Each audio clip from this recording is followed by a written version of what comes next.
Hey guys, today I am going to explain a theory that I have, or an experiment, really.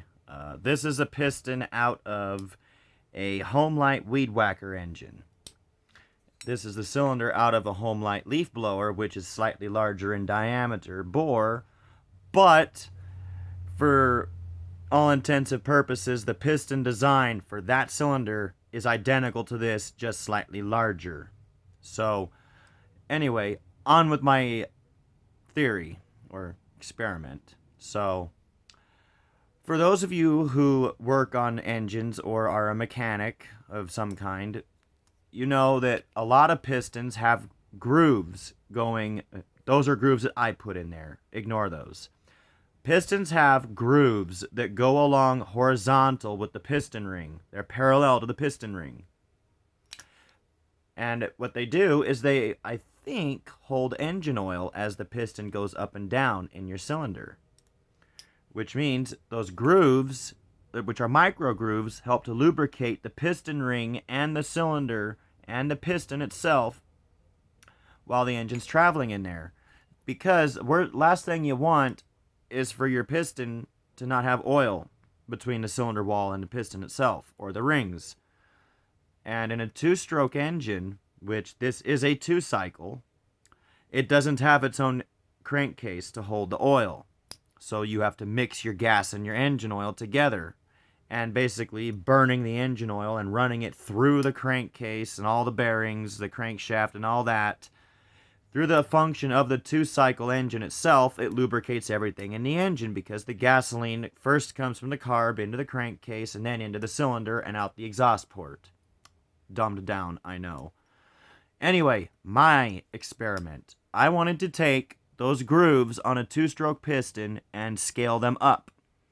And you're gonna cringe when I tell you how I did this. A hacksaw blade. Now, I know what you're thinking. There's no way that's gonna work. You're gonna score the hell out of your piston or the cylinder, or you're gonna severely scrape the inside of the cylinder walls. You might very well be right. That's why it's called experimental.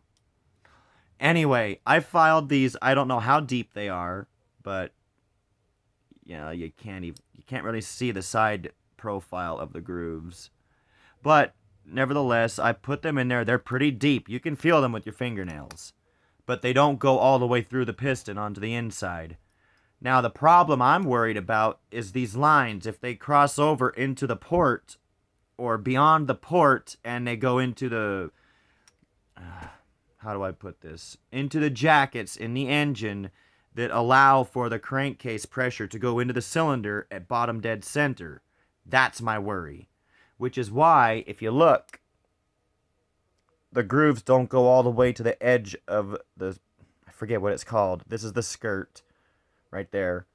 It doesn't go all the way to the edge, so it should remain sealed when the piston is pushing against the sides of the cylinder walls.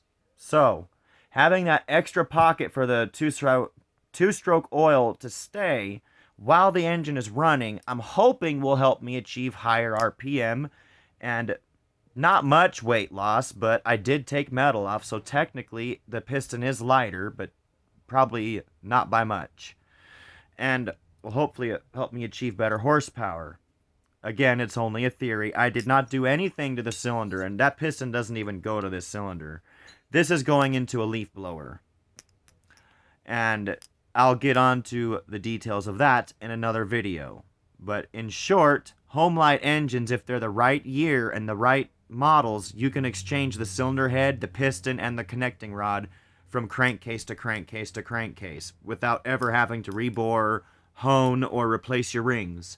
As long as you can find a non-running homelite engine that has this standard 3-bolt pattern on the bottom of the cylinder head, you can take this cylinder head from the 34cc engine it came off of, and you can put it on a crankcase that originally held a 22cc piston, as long as they're shaped like this. And I can promise you, as long as everything is in working condition, it will fire right up. I can promise you that. And a lot of mechanics don't want you to know that, especially shops, because if customers knew that if you wear out your piston rings, instead of going and buying a new homelite engine and a whole new machine, you could find a relatively close model with the same engine block in it, but with a different CC or a different machine type. You can take that piston, cylinder head, and connecting rod and swap all three of them to your worn out engine's crankshaft and crankcase, and it will bolt right on, providing they're the 3 pattern like that. Anyway, see you guys. Let me know in the comment section what you think of my theory and how it will work. I really want to know what you think. So, this is kind of what I want to do. Stupid, pointless experimental crap that nobody else has the time to do. Because let's face it, I have too much time on my hands.